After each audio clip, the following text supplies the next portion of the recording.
ओम शिवोहम शिवोहम शिवोहम।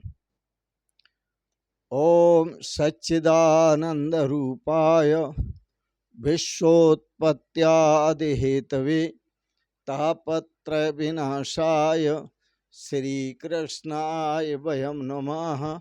श्री कृष्णाय वयं नमः। ओम सच्चिदानंद रूपाय ओम अखंडानंद बोधाय शिष्य संतापहारिणे सच्चिदानंद रूपाय तस्मै श्री गुरवे नमः। तस्मै श्री गुरवे नमः। ओम। पूर्व प्रसंग में श्रीमद् भागवत के आधार पर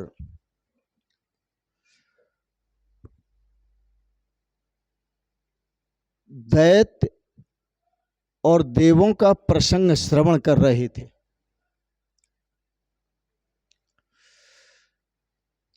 देव तब हार जाते हैं, बर्बाद हो जाते हैं, जब वह अपने गुरु का अपमान करते हैं।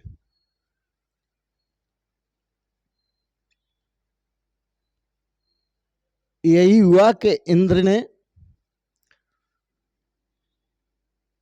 देवों के राजा इंद्र ने अपने गुरु बृहस्पति का अपमान किया, इसलिए वह दरिद्र हो गया, उसका राज्य चला गया। और जब देवों ने मिलकर के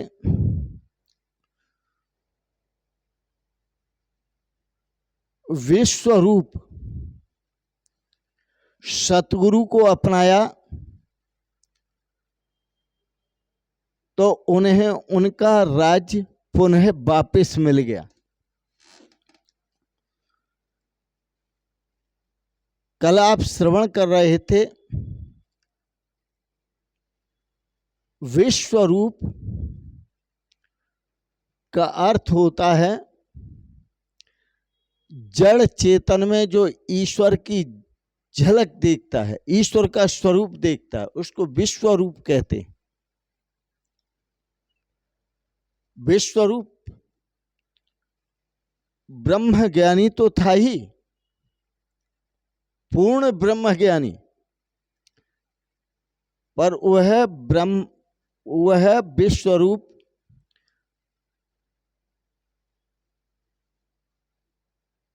ब्रह्मनिष्ठ भी थे।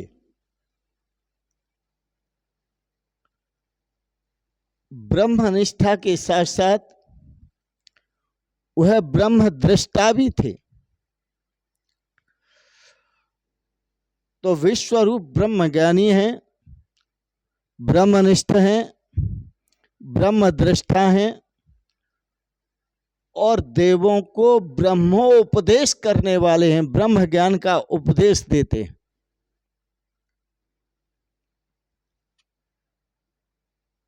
इसी ब्रह्म रूप के सहारे, इसी विश्व रूप के सहारे, इसी ब्रह्म ज्ञान के सहारे देवों ने दैत्यों का पराभव किया, दैत्यों को पराजित किया और पुनः राज्य प्राप्त किया।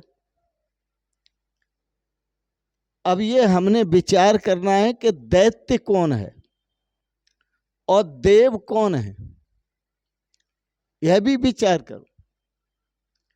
ये तो सतगुरु ही बताएंगे।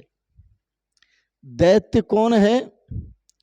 काम, क्रोध, लोभ, मोह, अहंकार, ये सब राक्षस हैं। ईर्षा, द्वेष, मद, मत्सर, ये सब दैत्य हैं, दुखी करने वाले राक्षस हैं। इन पर विजय प्राप्त करनी हो तो सतगुरु की शरण लेनी पड़ेगी।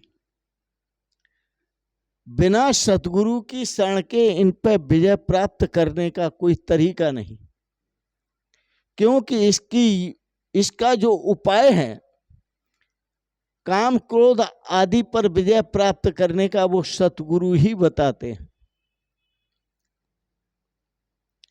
तो यह काम क्रोध आदि ही दैत्य हैं, राक्षस हैं।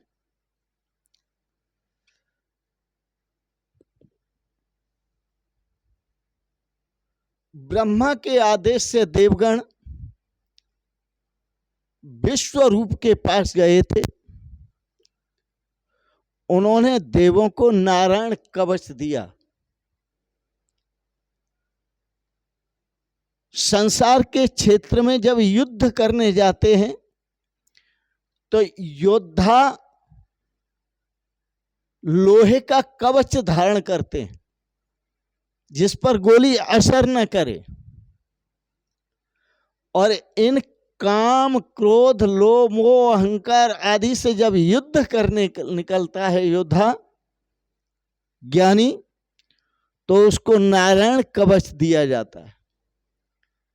विश्वरूप तुष्टा के तुष्ट जो हर प्रकार से संतुष्ट होता है, उसी के यहां विश्वरूप विवेक का जागरण होता है। तो विश्वरूप ने नारायण कवच दिया, और नारायण कवच के सहारे इंद्र ने असुरों की राक्षसों की सेना को पराजित कर दिया, क्योंकि नारायण कवच मिल गया।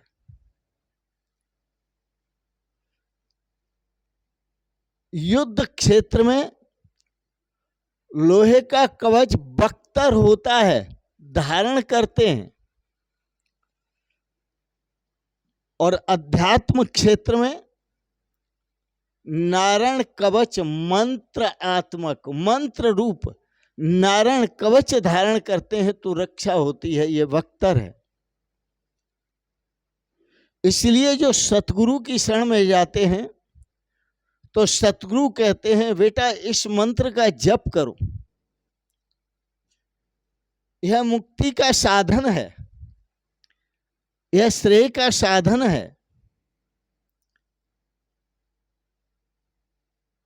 और मंत्र तो सही होते हैं, बस जप करने वाले चाहिए।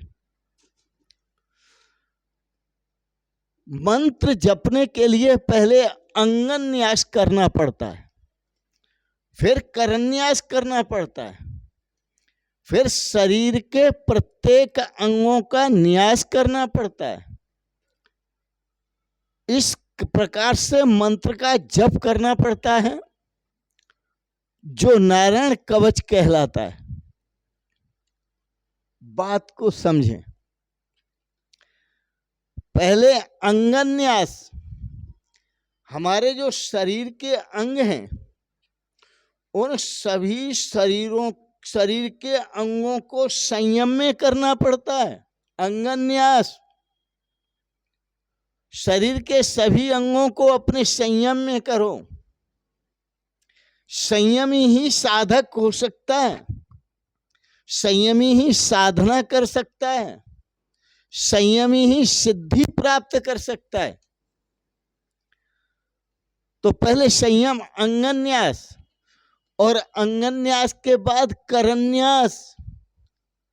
अपने करों को, हाथों को भी बस में करो। ये हाथ कहीं गलत जगह पर चंचलता न बरतें,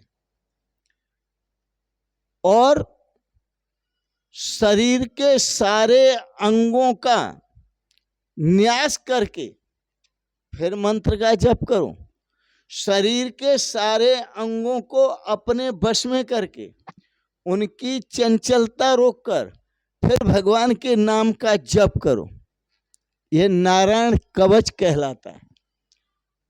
तब व्यक्ति श्रेय को प्राप्त होता है साधक, तभी साधक सिद्धि को प्राप्त होता है, और तभी साधक उस ब्रह्म तत्व को समझ पाता है और प्राप्त कर पाता है। ब्रह्म दृष्टि रखो, जहां भी देखो भगवान का स्वरूप देखो। उस विश्व रूप ने देवों को जो मंत्र दिया, मंत्र दीक्षा दी, वो भी समझने योग्य है। क्या मंत्र दीक्षा दी? देवों को कहा ध्यान करो, जलेषु माम रक्षतु मत्स्य मूर्ति। यह ध्यान करो कि जो भगवान ने मत्स्य अवतार लिया, यदि मैं कभी जल में स्नान करता हूं तो वहां मेरी रक्षा मत्स्य नारायण करें, मत्स्य भगवान करें। यादव गणेभ्यो वरुणस्य पाशात। और जो यादव गण हैं राक्षस स्वभाव के, और वरुण के पास से हमारी रक्षा करें। जलेषु कौन रक्षा करें? जल में, जलेषु माया वट वामनेषु, जल में मत्स्य नारायण रक्षा करें। वट वामनेषु, और आकाश में वामन भगवान इस पृथ्वी पर हमारी रक्षा करें। तो इस प्रकार से जल के अंदर रहने वाले जलचरों से, जंतुओं से, वरुण के पास से भगवान मत्स्य मूर्ति हमारी रक्षा करें। माया से ब्रह्मचारी वामन भगवान जो अवतार हुआ ब्रह्मचारी रूप में, वो वामन भगवान हमारी इस भूमि पर प्रभु रक्षा करें, मेरी रक्षा करें। आकाश में विश्व रूप विक्रम प्रभु मेरी रक्षा करें। विशेषतः तीन ही तो स्थान है, एक जल स्थान हो गया, एक पृथ्वी स्थान हो गया, एक आकाश स्थान हो गया। जल में मत्स्य नारायण मेरी रक्षा करें, और पृथ्वी पर ब्रह्मचारी वामन भगवान मेरी रक्षा करें।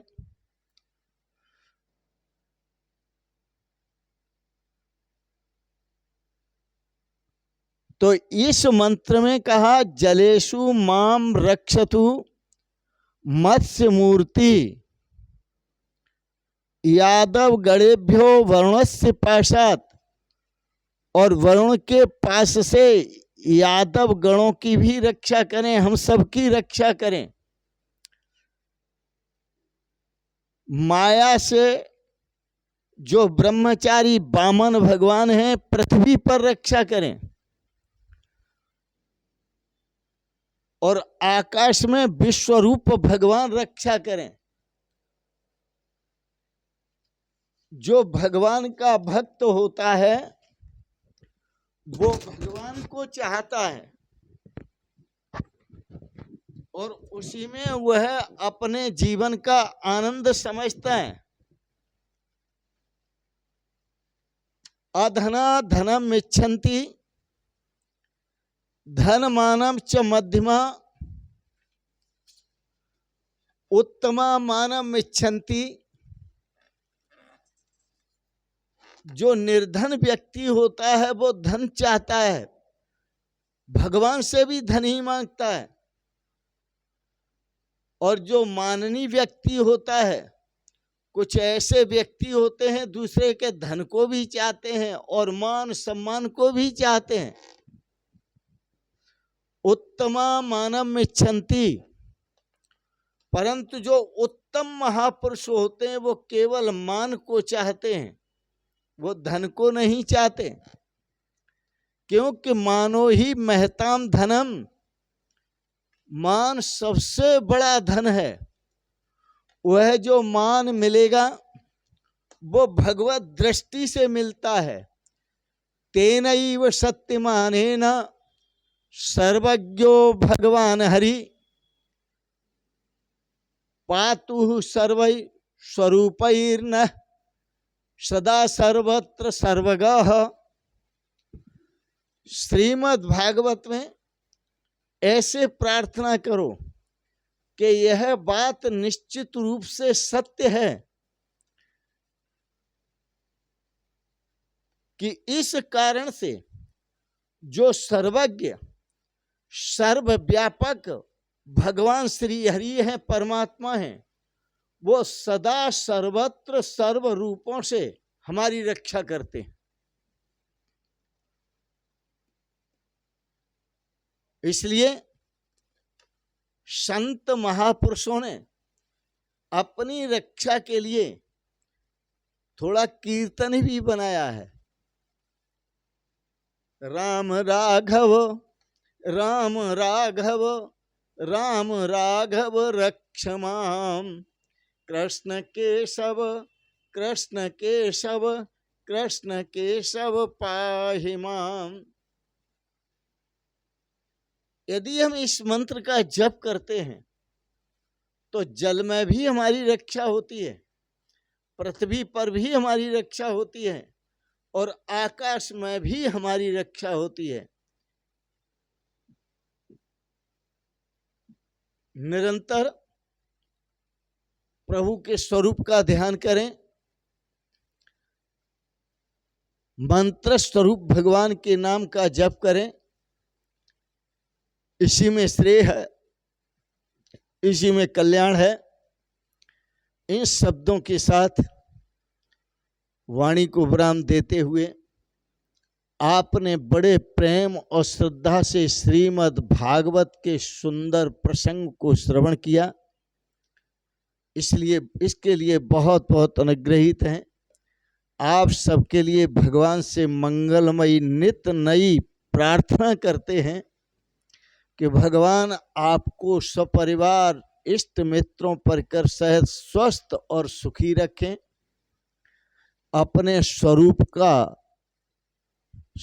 का दान प्रदान करें, अपने स्वरूप का दान करें जिससे आप अपने श्रेय को प्राप्त करें। इन शब्दों के साथ ही आपको बहुत बहुत शुभकामनाएं, बहुत बहुत आशीर्वाद और बहुत बहुत प्रणाम। शिवोहम शिवोहम शिवोहम।